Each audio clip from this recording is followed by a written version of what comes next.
Sir ఇక సంక్రాంతి సందడి అందరికీ తెలిసిందే. తెలుగు రాష్ట్రాల్లో వీటికి ఎంత ప్రాధాన్యత ఉందో, ఎంత గొప్పగా సెలబ్రేట్ చేసుకుంటారో. ముఖ్యంగా గోదావరి జిల్లాలకి ఇంకా ప్రత్యేకత ఉంది. ఈ సెలబ్రేషన్లో అత్యంత ఆనందింపజేసేది, అందరూ ఎంతో క్రేజ్గా భావించేది, ఒక వినోద క్రీడగా ప్రతి ఒక్కరూ వాటిని చూడాలనుకునేవారు, పార్టిసిపేట్ చేయాలనుకునేవారు కోడి పందాలు. ఈ కోడి పందాలకి ఎంత క్రేజ్ ఉందో మనకు తెలుసు. సామాన్యులు, సెలబ్రిటీలు, రాజకీయ ప్రముఖులు వీరందరూ కూడా వీటిల్లో పాల్గొంటారు. అలాగే బెట్టింగ్లు వేస్తూ ఉంటారు. ఇవన్నీ జరుగుతూ ఉంటాయి ప్రతి సంవత్సరం ఈ సెలబ్రేషన్. అయితే ఈ సెలబ్రేషన్ని ప్రభుత్వం ఎందుకు ఆపలేకపోతుంది? కోర్టు ఆదేశాలు ఉన్నప్పటికీ కూడా అది జరగట్లేదు. జల్లికట్టులా దీన్ని ఎందుకు చట్టబద్ధం చేయలేకపోతున్నారు? ఎందువల్ల? ఎస్ అండి, ఇప్పుడు తమిళనాడులో జల్లికట్టు అనేది ఒకటి ఉంది. ఎడ్లు పందాలు, యానిమల్స్ మీద ప్రజలు వెళ్ళడం, ఒక రకమైన గేమ్. ఇది మన ఆంధ్రప్రదేశ్లో కోడి పందాలు, ఆంధ్రప్రదేశ్ తెలంగాణ లాగా. అదేవిధంగా తెలంగాణలో ఎడ్ల పందాలు ఒకటి ఉంటుంది, అది కూడా యానిమల్ క్రూయల్టీయే. కానీ అక్కడ రెండు చట్టబద్ధం.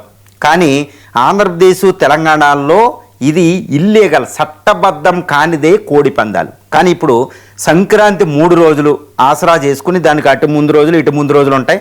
ఇంకా కోడి పందాలు ఎక్కడ చూసినా కోడి పందాలు. ఇప్పుడు చూస్తే వెస్ట్ గోదావరి, భీమవరం నుంచి, నెల్లూరు నుంచి, తర్వాత విజయవాడ, రామవరపాడు, ఈ ప్రాంతంలో ఆల్మోస్ట్ ప్రతి మండలంలో ఉన్న ప్రతి గ్రామంలో కూడా కోడి పందాలు అన్నమాట దారుణంగా జరుగుతున్నాయి. ఎందుకు దారుణమైన పదం ఉపయోగిస్తున్నానంటే ఇవి చట్టబద్ధం కానిది కాబట్టి.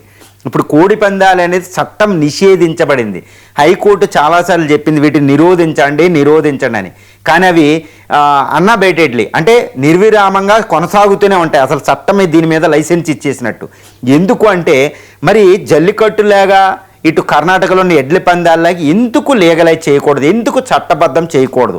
ఎందుకు చట్టబద్ధం కాని క్రీడగా ఉండిపోయింది? ప్రజలేమో ఇన్వాల్వ్ అవుతారు, ఇందులో అందరూ ఇన్వాల్వ్ అవుతారు, ఒక రకంగా నడిపించడమే ఏది ఇల్లీగల్గా. మరి ఈ పరిస్థితిని మనం కూలంకషంగా పరిశీలిస్తే ముందు ఈ కోడి పందాలకు కారణాలేంటి? రెండు, కోడి పందాలు చట్టబద్ధం కాపోనే ఎందుకు జరుగుతున్నాయి? రెండో చూడాలి. మరి చట్టబద్ధం ఎందుకు చూడకూడదు, చట్టబద్ధం ఎందుకు చేయకూడదు? 3 చూడాలి. ఏదో తమిళనాడులో జల్లికట్టులాగా చూస్తే అసలు కోడి పందాలు ఎందుకు జరుగుతాయి అంటే, కోడి పందాలు అనేది ఒక ఎంజాయ్మెంట్ అయిపోయిందనమాట. ఎంజాయ్మెంట్ అంటే కల్చరల్ రూట్ అంటారు. సాంస్కృతికంగా ముఖ్యంగా ఆంధ్ర ప్రాంతంలో అది ఒక సంస్కృతిలో ఒక భాగం అయిపోయిందనమాట. కోడి పందాలు ఎప్పుడో చరిత్రల నుంచి జరిగే ఏదో పల్నాటి యుద్ధాలు, కోడి పందాలు మనకు గుర్తుంటాయి. అంటే కొన్ని వేల సంవత్సరాలుగా అక్కడ సంస్కృతిలో ఒక భాగం అయిపోయాయి అనమాట.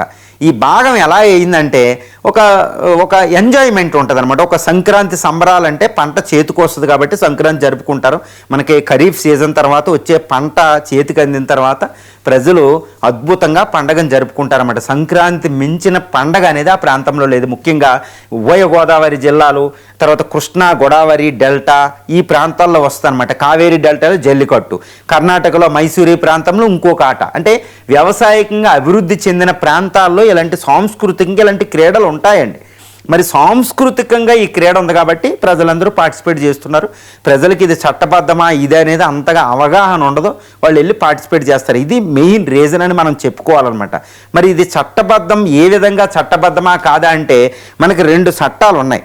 అదేంటంటే prevention of cruelty to animal అంటే జంతు హింసను నిరోధించే చట్టం 1961 ఉంది. అది ఏపీ ప్రభుత్వం, ఉమ్మడి ఏపీ గవర్నమెంట్ చేసింది.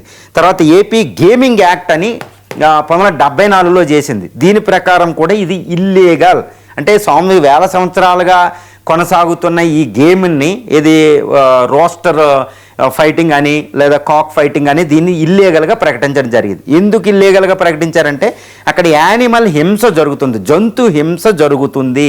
జంతు హింస అంటే ఏదో కోడి పందాలు మామూలుగా పోటీ వేయడం కాదండి. ఆ కోడి కాళ్ళకి 7.5 సెంటీమీటర్లు ఉన్న షార్ప్ కత్తులు కడతారనమాట వాళ్ళు. కత్తి ఆ కోడి ఈ కోడి ఒకరికొకరు నరుక్కుని చచ్చిపోతాయి. మరి జంతు హింస ఉంది. వాటిని పెంపకంలోని కింద ఏకలు పీకేసి దాన్ని చెవులు పీకేసి రక్తం ఇవి చేసేసి కోడి పందాలకు అనుకూలంగా వాటిలో పగలు రగిలించేసి చేస్తారు. అంటే జంతు హింస అనేది అక్కడ ఉంది కాబట్టి అది చట్టబద్ధం కాదండి. అది చట్టబద్ధం ఎట్టి పరిస్థితులు అవ్వదు. పూర్వకాలం అలా చేసేవారంటే పూర్వకాలం లేదు. సాంస్కృతికంగా కోళ్ళని హింసించేసి కోడి పందాలు వేసేవారు కాదు పల్నాటి యుద్ధం సమయంలో. ఇప్పుడు చేస్తున్నారనమాట. అంటే ఈ సెలబ్రేషన్లో మనం సంతోషంలో కోళ్ళకి పెట్టే హింసని ఎవరో చూడడం లేదు. నెంబర్ 1, అందువల్ల అది ఇల్లీగల్గా ప్రకటించడం జరిగింది. నెంబర్ 1. నెంబర్ 2 ఏంటంటే గేమింగ్ యాక్ట్ 1974 ప్రకారం అది నిషేధితం అనమాట. ఇది నిషేధితమే. ఎందుకంటే అక్కడ బెట్టింగ్ అనేది ఒకటి ఉంటుంది. చూడండి, కోడి పందేలు ఏదో చూడడానికి ప్రజలు వచ్చేవారు సాంస్కృతికంగా, కానీ ఇక్కడ బెట్టింగ్ వేసేసుకుంటున్నారు. లక్షలు కోట్ల రూపాయల బెట్టింగ్లు ఉంటాయి. మనకు పెద్ద పెద్ద సావిళ్ళు వేసి ఎకరాల్లో కొబ్బరి తోటలు ఇవన్నీ క్లియర్ చేసి పెద్ద పెద్ద ఏ ఏరియాలే పెట్టేశారన్నమాట కోడి పందాల శాలలని.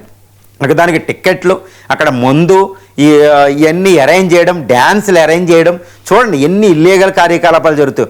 బెట్టింగ్ అనేది అది నిషేధితం. అది భారతదేశంలో అన్ని చోట్ల బెట్టింగ్ అనేది పూర్తిగా కొన్ని కోట్ల రూపాయలకు ఉంటాయి. మళ్ళీ ఈ బెట్టింగ్లో ఎవరు అంటే పోలీసులు చూస్తూ ఉండగానే మినిస్టర్స్, పొలిటీషియన్స్ అందరూ పార్టిసిపేట్ చాలా చాలా విచిత్రం. ఇది సామాన్య ప్రజానికానికి ఇది ఒక చట్టబద్ధమైన క్రీడగా సామాన్య ప్రజానికే తెలుస్తుంది, కానీ ఇంకా వాళ్ళకి ఏం తెలియడంలే.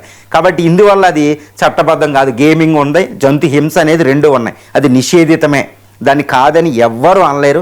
అది ఏ శాస్త్రాల ప్రకారం కూడా కోళ్ళని అలా హింసించడం, కత్తులు కట్టి అది చంపుతూ ఉంటే ఒకరికొకరు చంపుకుంటే ఆ మాంసం కోసం ఎగబడడం, ఇదంతా ఏ శాస్త్రం ప్రకారం కూడా భారతదేశంలో హిందూ శాస్త్ర ప్రకారం కూడా అది యాక్సెప్టబుల్ కాదు. సంస్కృతిలో అది మాత్రం లేదు, గుర్తుపెట్టుకోవాలి.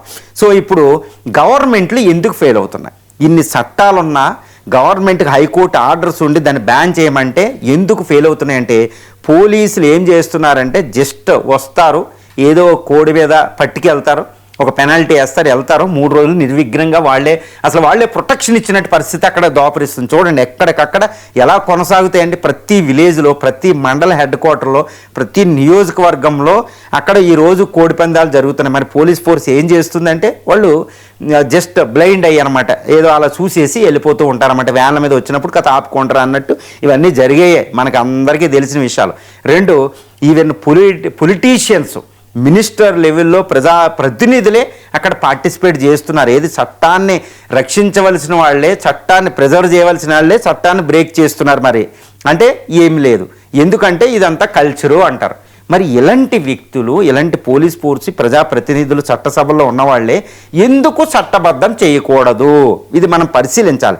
ఏదైనా చట్టబద్ధం చేస్తే దాన్ని కంట్రోల్ చేయొచ్చు. ఇప్పుడు అన్కంట్రోలబుల్ జరిగిపోతుంది. ఇప్పుడు తమిళనాడు పరిస్థితి చూడాలంటే జల్లికట్టు 2014లో జల్లికట్టు మీద సుప్రీంకోర్టు నిషేధం విధించినప్పుడు తమిళనాడు అంతా ప్రొటెస్టులు చేశారు ప్రజలు. జల్లికట్టు అనేది మా సంస్కృతి అని. అప్పుడు 2017లో ఒక చట్టం చేసింది తమిళనాడు అసెంబ్లీ. ఏమని? జల్లికట్టుని సాంస్కృతికంగా ఒక చట్టబద్ధమైన క్రీడగా ప్రకటించి కొన్ని రెస్ట్రిక్షన్స్ పెట్టారు, జంతు హింస ఎక్కువ ఉండకూడదని. సో ఆ చట్టాన్ని 2023లో సుప్రీంకోర్టు ఆఫ్ ఇండియా యాక్సెప్ట్ చేసింది. అంటే ఇప్పుడు జల్లికట్టు చట్టబద్ధమైన క్రీడ. అక్కడ జంతు హింస నిరోధించడానికి పోలీసులు కొన్ని యాక్షన్ తీసుకోగలుగుతారు, కంట్రోల్గా జరుగుతుంది. మరి అలాంటి చర్య ఏపీలో ఎందుకు జరగకూడదు? ఇలాగే కర్ణాటకలో ఎడ్లు పందాలు కూడా ఉంటాయండి, ఎడ్ల పోటీలు కూడా ఉంటాయి. ఇంకా వెస్ట్ బెంగాల్లో ఒకటి ఉంది. అన్ని ప్రాంతాల్లో చాలా చట్టబద్ధమైన క్రీడలు ఉన్నాయి.